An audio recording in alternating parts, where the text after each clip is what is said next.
Hey, you're listening to the wrong podcast. Topics today include passing lanes, passing through, and passing knowledge. Wrong! It's the wrong podcast, but we'll make it right. Spinning the world in a whole new light. Winning wild and a little askew. And the one who's right, it might be you. It might be you.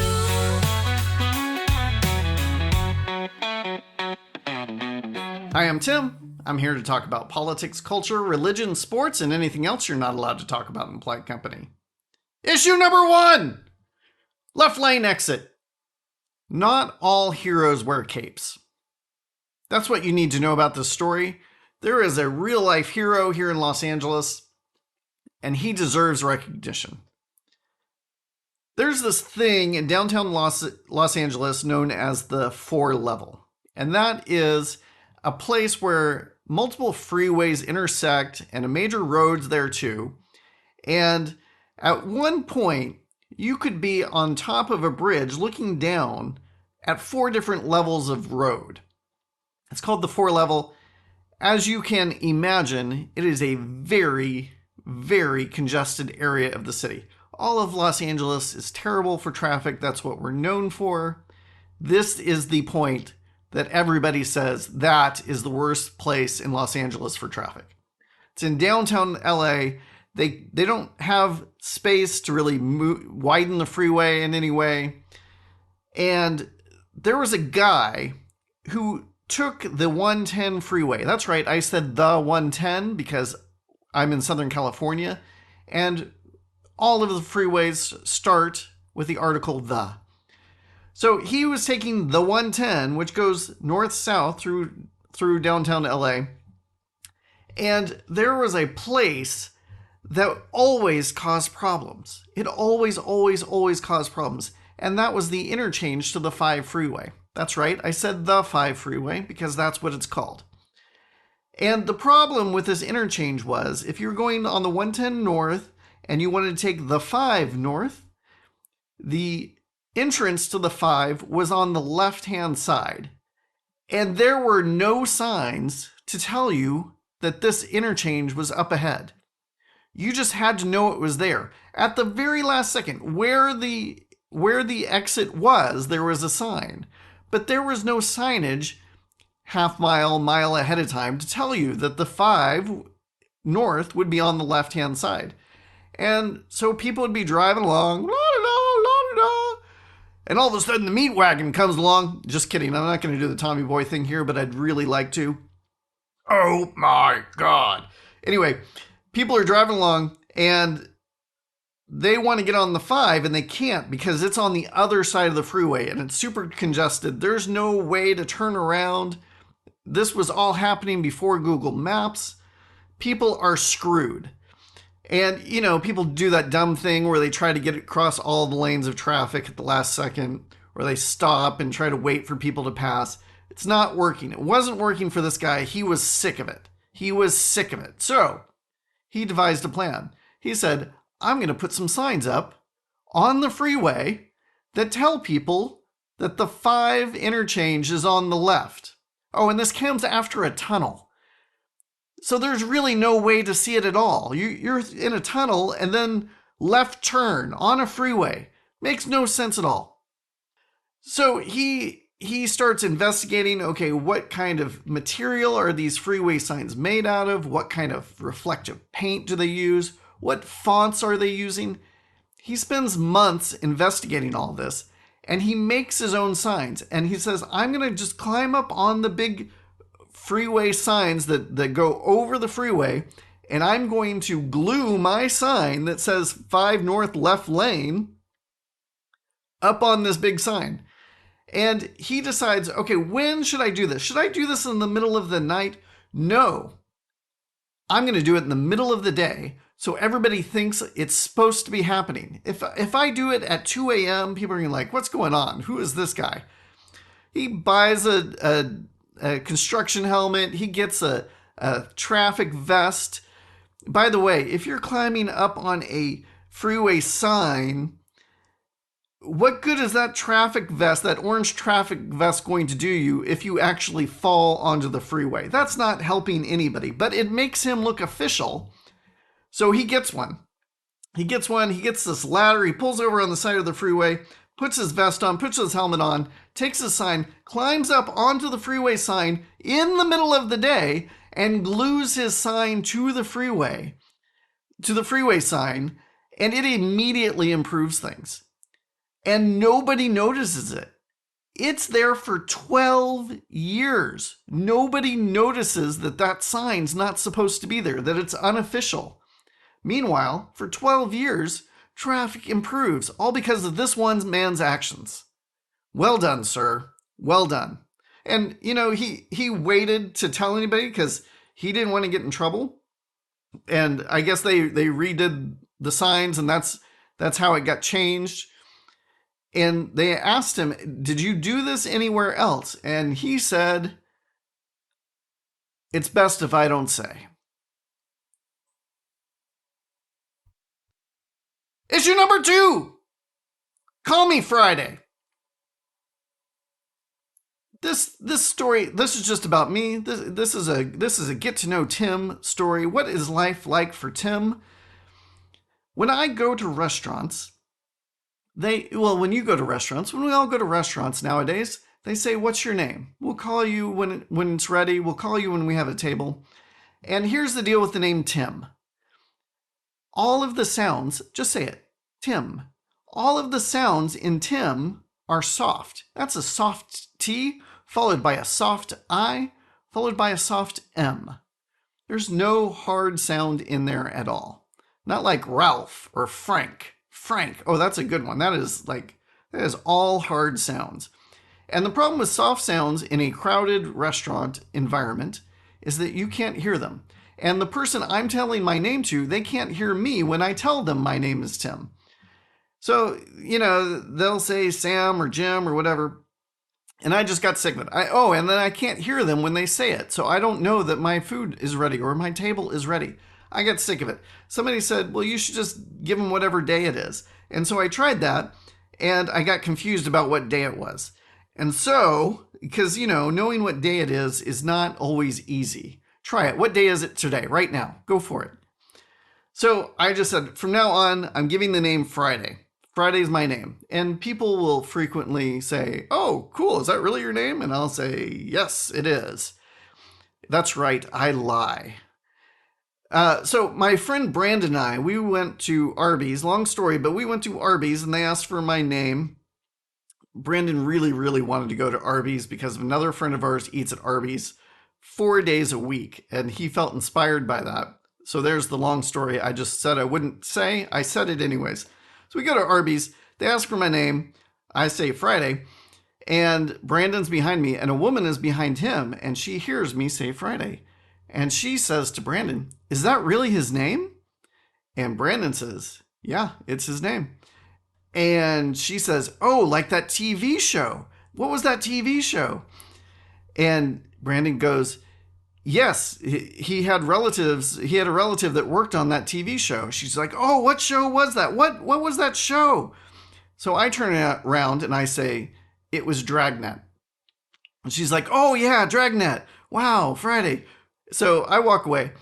The Arby's lady, she calls out my name, nice and clear for everybody to hear. Friday. I walk up and the woman's still there.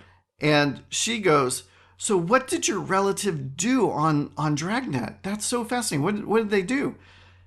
And I need to come up. I could tell her that my name's not really Friday and Brandon was just screwing with you. No, that wouldn't be kind in that moment. The kind thing to do is to keep the lie going, right?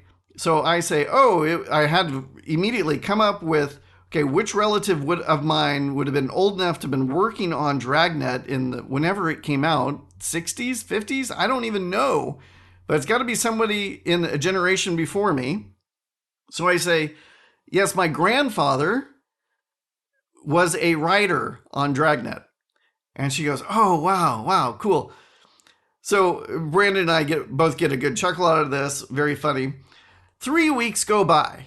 We go to Mod Pizza. Mod Pizza is one of those places where you make your own pizza. Just like Kramer envisioned on Seinfeld. You want to invest? My money's tied up in change right now. You know, look, I'm telling you, people, they really want to make their own pizza pie. I have to say something, with all due respect. All right. I can't imagine anyone in any walk of life, under any circumstance, wanting to make their own pizza pie. But that's me. We're making our own pizza at Mod. Brandon goes first. The woman says, "First, what's your name?" And he says, "Tim."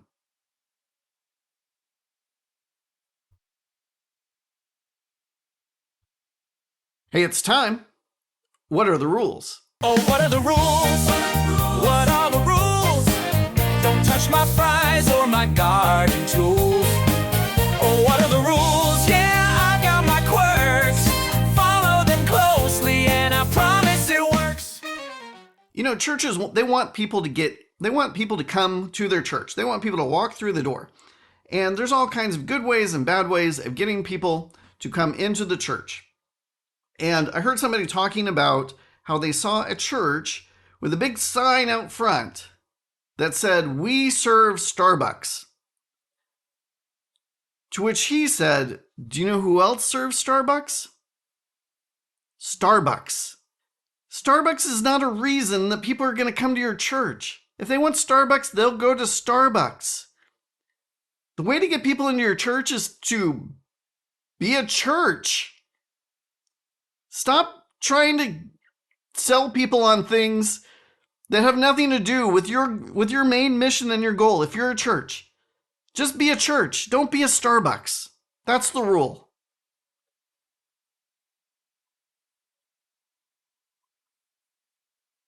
Remember, I want to know what's wrong with you. What's wrong with you? If you'd like to submit a question, topic, or tell me how I was wrong, you can email me at listen@thewrongpodcast.com or submit a comment at my website, thewrongpodcast.com. And help me spread the wrong message. If you like what you hear, share with your friends. Now it's time for my favorite part of the show. I was wrong. I was wrong. Oh, I was wrong.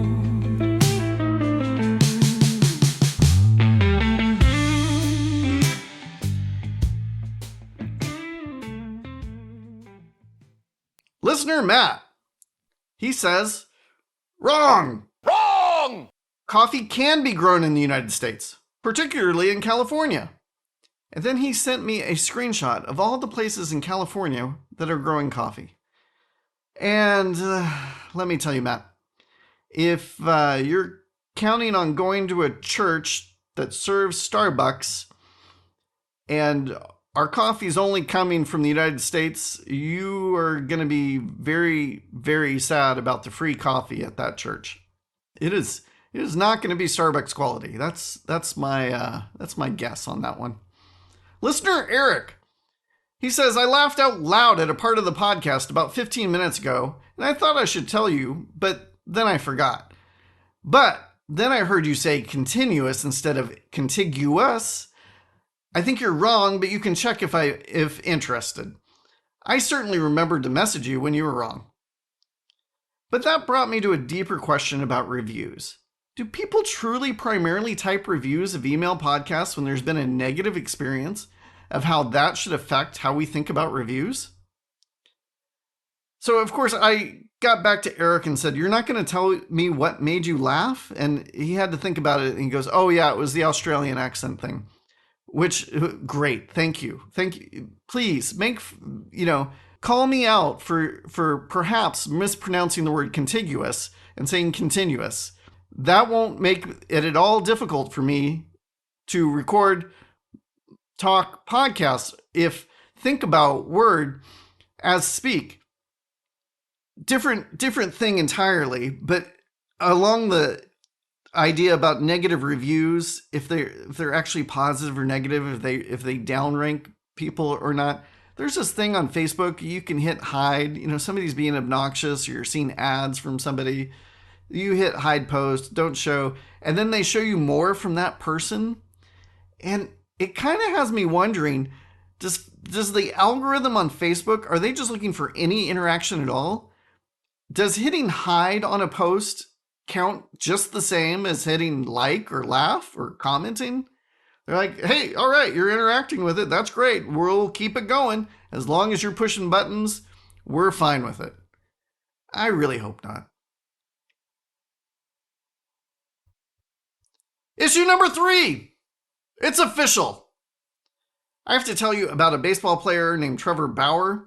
Don't worry, this isn't going to be baseball intensive. In fact, I won't even mention anything that happens on the baseball field at all involving Trevor Bauer. And the people who know who Trevor Bauer are, my listeners who already know, they're like, nope, there's no reason to talk about what happens on the field when it comes to Trevor Bauer. But I'm going somewhere with this. You need to know about Trevor Bauer. Trevor Bauer is an excellent baseball player. He's one of the best pitchers. He won the Cy Young Award. That means he was the best pitcher of the year. He's one of the highest paid players. He was playing for the Dodgers at the time, and a sexual abuse allegation came out against him. And Trevor was into, I guess the right word is kink. He was into some messed up stuff sexually. And this is a family-friendly show. I'll just say that he liked to invite women he didn't really know into his home, and he liked to punch them in the face, and he liked to use police chokeholds on them until they passed out. And this woman objected to all of this. She filed a police report. Trevor was immediately suspended from the team while they investigated it. He was suspended without pay while the investigation was going on. Maybe he was getting pay at the time. And the police said, we don't have anything to charge. There's nothing to charge here. But the woman filed a lawsuit against him. And Trevor decided to fight the lawsuit rather than pay a settlement and just get it to go away. And it took him a while to do discovery. Eventually, his lawyer got his hands on her cell phone. And on the cell phone were text messages to her friends before she went to see Trevor at his house, saying, hey, the general idea of the text messages was, hey, should I fall in love or should I try to get him for his money? And they all said, go get his money. Haha, get his money. Go get his money. And there was also a photo of her in bed with him while he was sleeping. She took a selfie of herself with a smirk on her face. And the bottom line was this lawsuit got dismissed. He didn't owe her any money. The bottom line was that it was all consensual. It was all agreed upon. Whatever was happening, she didn't have a case. This all took quite a while to sort out. Trevor wasn't playing baseball, and the Dodgers ended up saying, hey, you know what, Trevor? We're going to pay you your money. You've got a guaranteed contract. He was getting over $30 million a year. They say, we're going to give you your money, but we don't want you on the team anymore. And a lot of people were really upset about that. They're like, this woman obviously lied. He deserves to have a job. Every other fan or every team had fans saying, we should sign Trevor Bauer. We need Trevor Bauer. We don't have pitching. We should get this guy. And even to this day, it's been 3 or 4 years since he's played Major League Baseball. He's now playing in the Mexican League, and he's not doing all that well. But people will still say, oh, we should go get Trevor Bauer. He's in the Mexican League. Let's go get him. And I'm an Angels fan, and let me tell you, Trevor Bauer is not the difference between the Angels being good and bad. Even if he was excellent, they would still be a bad team. But sure enough, Angel fans still to this day are saying, we should go get Trevor Bauer. And I always have one response to this. And it's based on a clip from Arrested Development. And it's husband and wife talking about a very bad idea. And this is what they had to say. Oh, I failed to mention that Trevor has been on 4 teams in 6 years. Other teams tried to work with him. He was really hard to deal with. And that's the point of the joke, that he's hard to deal with. It doesn't work out for anybody. Well, did it work for those people? No, it never does. I mean, these people somehow delude themselves into thinking it might, but but it might work for us. So I posted something along those lines, and a guy, I don't know why I get into fights online with people about baseball teams. I just can't help it. I really should have been a litigator. That would have been a lot more fun, a lot more profitable. But there I am online saying that this is a bad idea. And somebody's like, yeah, but he's innocent. And I pointed out that, yes, he's innocent of abuse, but it's still really messed up. And he brought a lot of negative attention on his team. All his teammates had to answer these questions about this guy's behavior off the field. And nobody needs that. Nobody needs the bad press. He was a bad teammate because he didn't do this in a way that protected his teammates. And people are still committed to the bet. And one guy, he goes, Tim, you probably believe the jab will save you too. Now, this seems totally out of left field. This has the COVID vaccine is what he's referring to. The COVID vaccine has nothing to do with Trevor Bauer. But you know what? He is exactly right. He is exactly right. This is what it is about. The COVID vaccine is what it's about. This is exactly why we disagree. And it's not about the vaccine itself. It's about how we come to know what we know is true. And this guy and I, we have totally different ideas. And he is right that I think the COVID vaccine is a good idea and that it does save lives and that it does reduce infections. He does not. He doesn't think it's true at all. And that's why we disagree about Trevor Bauer. And this came to mind. I wanted to talk about it. Well, I was actually listening to this podcast, the Ezra Klein podcast. It's a New York Times podcast. And I don't normally listen to that podcast, but I was listening because one of my favorite commentators, Ross Douthat, was on. Ross is a conservative Catholic. He just wrote a book about reasons to believe God is real. And his basic premise is, hey, we're all having these kind of spiritual experiences. No matter who you are, I bet you've had something in your life that felt unexplainable. And maybe you should check that out. Maybe you should lean into that a little bit. And maybe you should lean into your own traditions. Even if you don't totally believe them, lean in a little bit and explore it a little bit more. I haven't read his book, but that's the basic idea.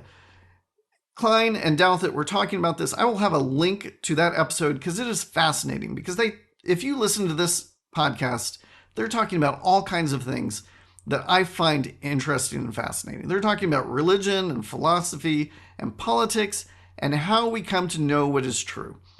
And that raised a question for Ezra Klein. He said to Douthat, hey, in your book, you mention official knowledge. Tell us more about that. So listen to what Ross Douthat has to say. You talk in the book about something you call official knowledge. What's official knowledge?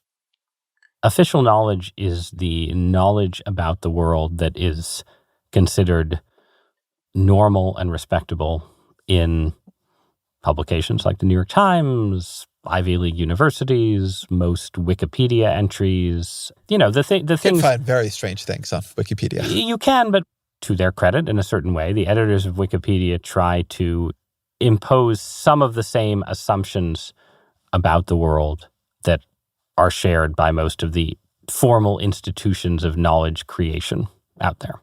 Here's what you need to know about official knowledge. It has failed us. It has failed us time and time again. There are lots and lots of examples. I'm going to give you a few examples. I bet you could come up with even more. And there will be more in the future. For example, where were the weapons of mass destruction in Iraq? Not there. Official knowledge told us not just the Bush White House, it was the CIA, it was other foreign countries. They all said that Saddam Hussein was hiding weapons of mass destruction. The 2008 Great Recession was caused by a housing market crash because all of the people in charge of investments and banking and loans said, yeah, it's fine for people to get these loans where they have no equity. They don't need to put down a down payment. That's fine. This is great. We're all going to do it. And then bubble, they had bubble loans where the inflation rate changed. Don't worry about the inflation rate. You can change it in 3 months. Just get into the house. There's all this investment money. Just do it. Well, it all came crashing down because what official knowledge had to tell us about loans and banking and investing in real estate was really wrong. There was a pandemic. Official knowledge did not save us from the pandemic. How did this thing even happen? We're supposed to have the best medicine in the history of the world, and a pandemic happened again, 100 years after a massive, massive pandemic happened. Official knowledge didn't protect us. And then they told us that mask and social distancing would work, and those were totally overpromised. They didn't work the way they said they would. And then to top it all off, they said there's this vaccine. And once we get the vaccine, then you won't die from the virus, and you'll stop transmitting the virus. Just get the vaccine, then you won't even pass it on to your friends and family anymore.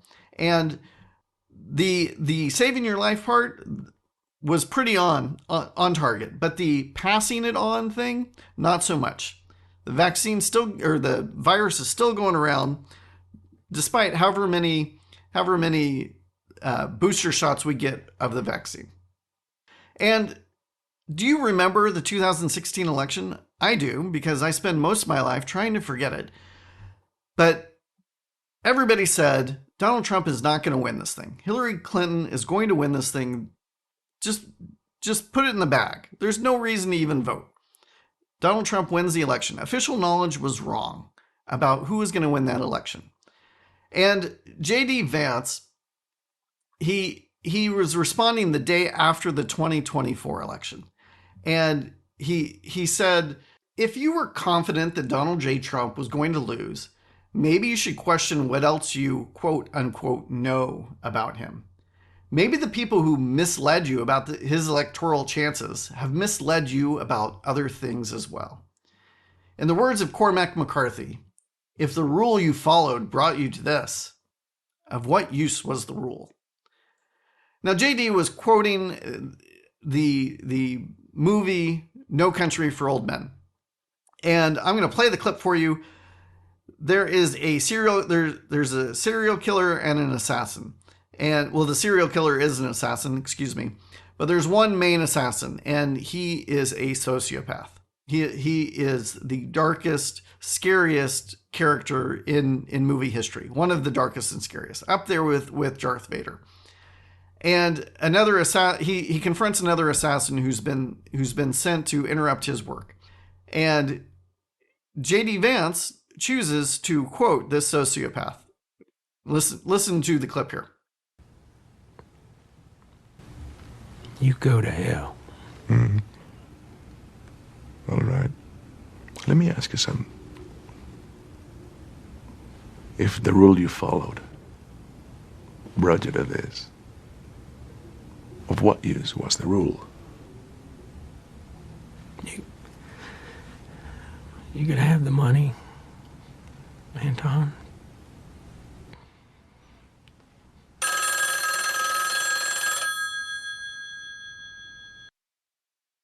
The main idea is if official knowledge can fail us, why trust it at all?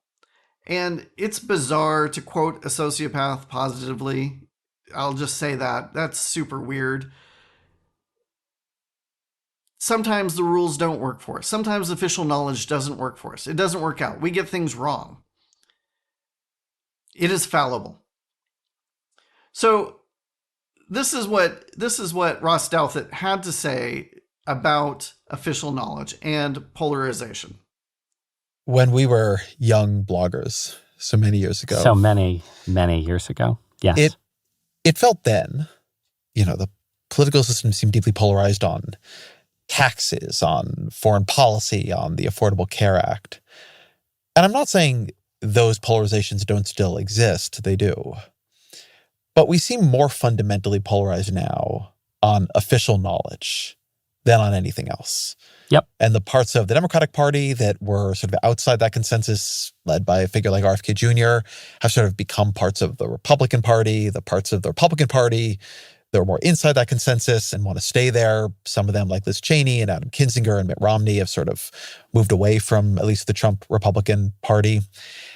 So the coalitions, which used to have a mix of people sort of inside and outside, like official consensus, now are split between them. And like this feels to me like one of the things that is really deranged our politics, that the parties are sort of imbalanced in terms of their relationship to institutions. Democrats may be too trusting, Republicans much, much, much, in my view, too skeptical, with sort of too little sort of empirical and grounding anymore.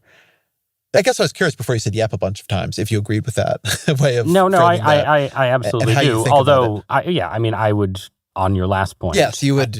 I would push harder on, I think one reason that Donald Trump is president again is precisely that the party of official knowledge seemed to do a lot of really crazy things, and that made people more sympathetic to the party of outsider knowledge. But look, now the party of outsider knowledge is in power. But let me add to that story just in one way, which I think the polarization had already happened. And that's actually part of what that period represented. One of the things Democrats didn't have during that period was actually enough skepticism of the institutions of official knowledge. I think you would agree that the people pushing a lot of the ideas that you see as destructive from them, and some of them I probably also feel were ultimately destructive, were doing so wrapped in the garb of official knowledge, wrapped in credentials coming out of universities, et cetera, that it was in part actually an institutional monoculture on the Democratic side that created a loss of some antibodies that might have created some friction between that and going way too far. Yes. And then, now you have the other side in power also without any antibodies. Yes. And I think one of my disappointments about the Trump administration in the first 3 months is just how pure and uncut its outsiderism seems to be.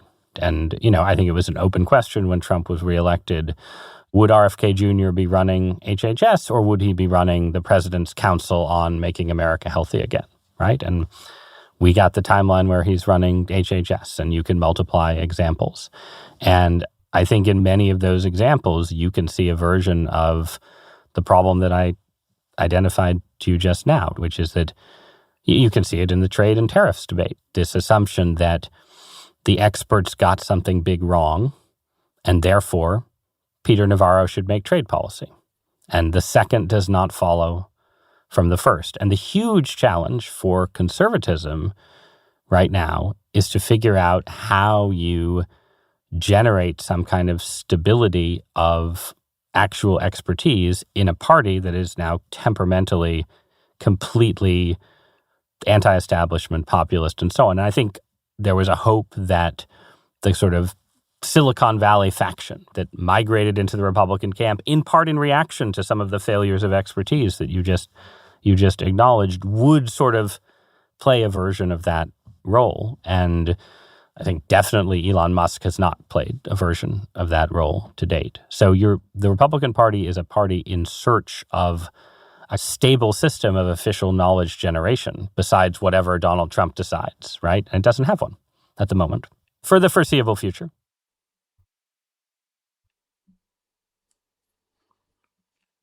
Now, I've thought for a number of years that polarization is actually the biggest threat to our country and to our culture.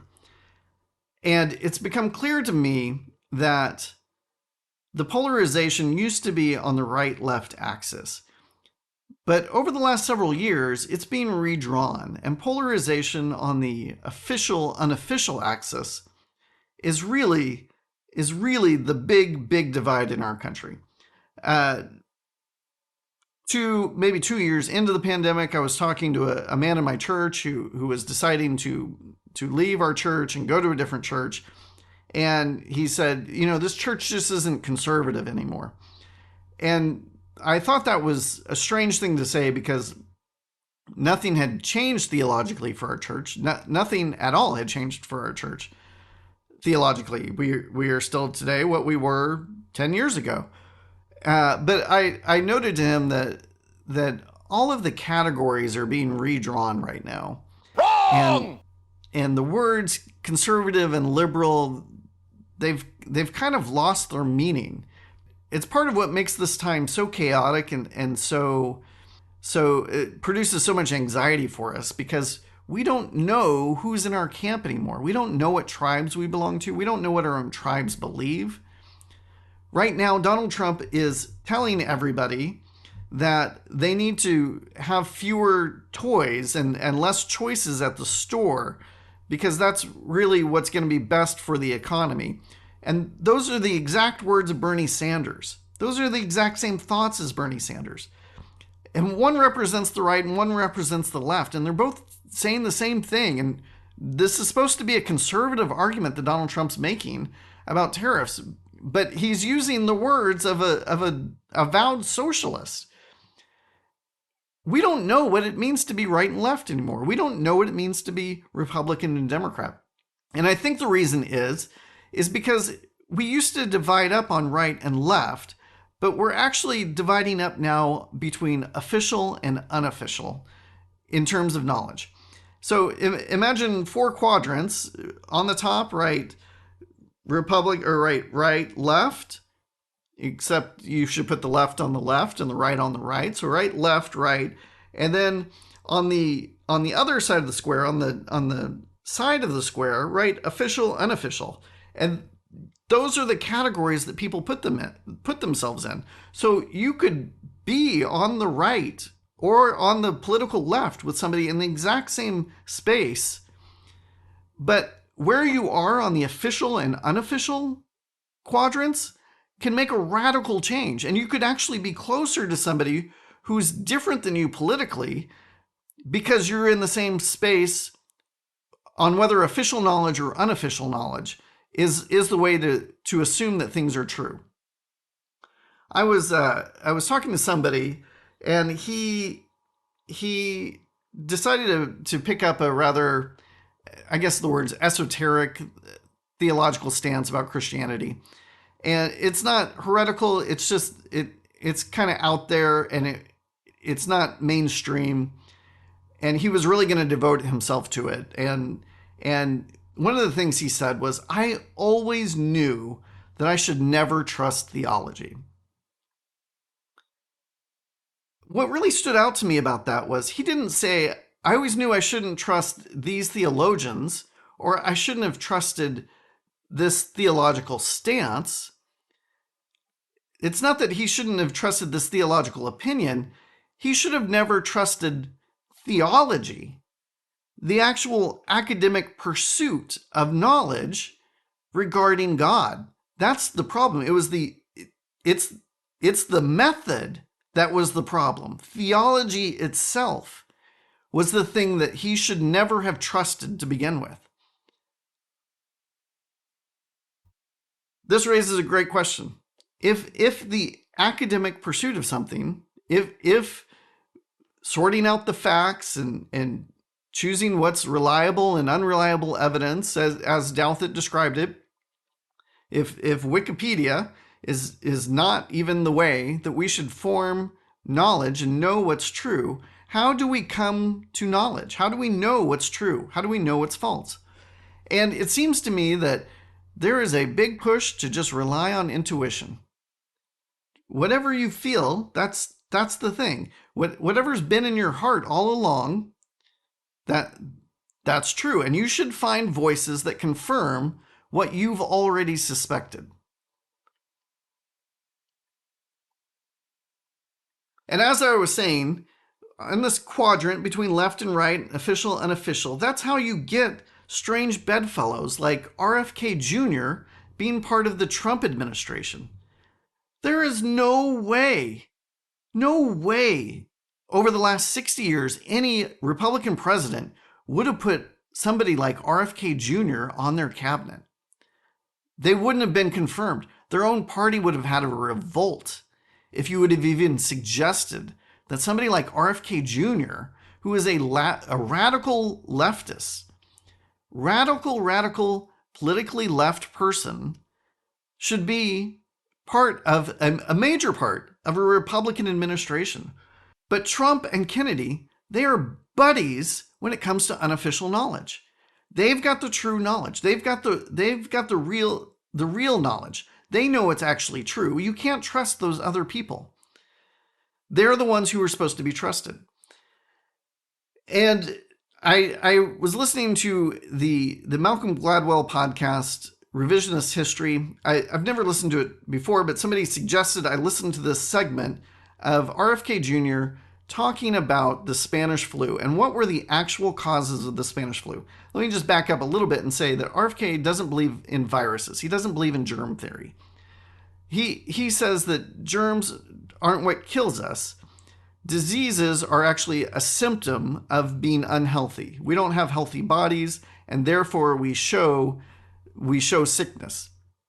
And it's not caused by a germ infecting us. It's because we weren't eating properly and we weren't exercising enough. And to be sure, eating properly and exercising are an important part of a healthy lifestyle.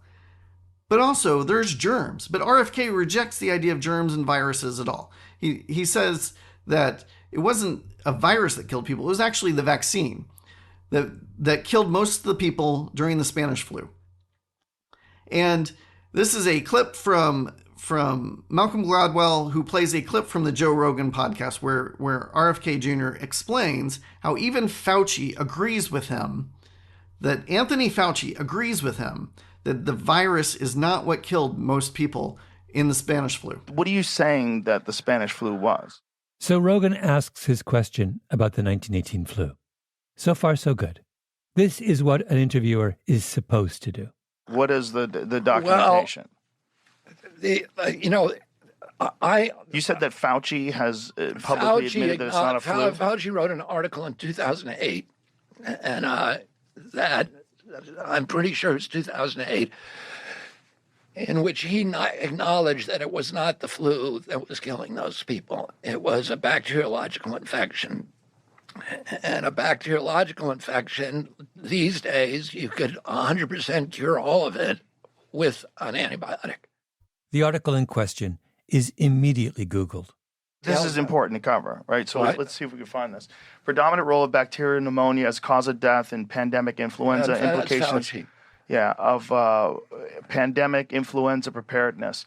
So what this is saying is that bacterial pneumonia was the cause of death.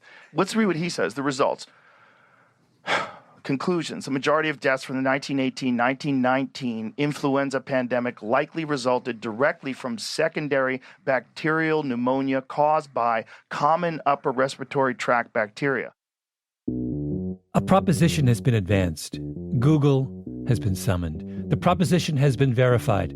Oh my God, Mr. Virus himself, Tony Fauci, is peddling us a line of BS. Fauci goes on and on about viruses, but then you actually read one of his papers and he admits the biggest viral pandemic ever wasn't caused by a virus at all. It was caused by a runaway bacterial infection. Did you hear that sigh from Joe? There's always a moment on Joe Rogan where someone in a position of power really, really bums Joe out. But wait, did Fauci actually say that? When I heard Rogan read that conclusion, the word that jumped out for me was secondary. One of the things that a respiratory virus like the flu, or COVID for that matter, does is attack the cells that line the walls of your lungs. The cells die, they can become leaky, your lungs fill with fluid. In severe cases, you come down with viral pneumonia. And in that state, you often get hit by a second round of pneumonia. This one, caused by a bacteria.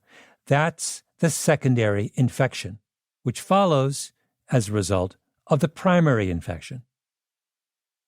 Now, let me explain secondary causes to you a little bit. Imagine you jump off a building, someone jumps off a building, and they die.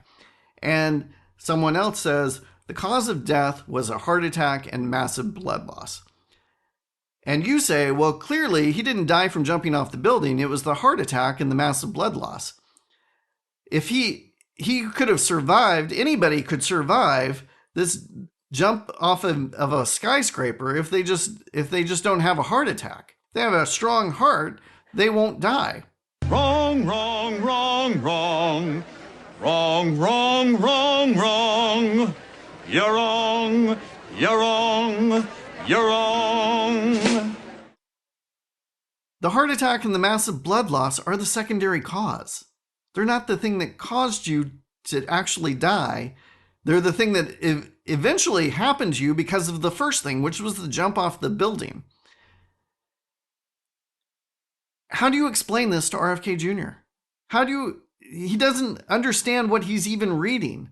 And it's in his political interest. It's in his economic interest. It's in his intuitive and emotional interest to not listen when you explain to him the words that he just read. How do you explain it to him? And this raises the story of the Tower of Babel for me. This is a story from the Bible. I've done a podcast on this in the past. You can search my archives for it. The Tower of Babel falls apart. These people have a society, they have a goal, they have a vision, they have technology. They're going to work together for it, and God frustrates them by preventing them from having a common language. That's the real scary part about the divide over official and unofficial language. We no longer have a common language. And it will be tough for our culture to flourish until we find one. But I could be wrong. If you think I am, let me know. Let me know why. I had fun and I hope you did too. Bye-bye.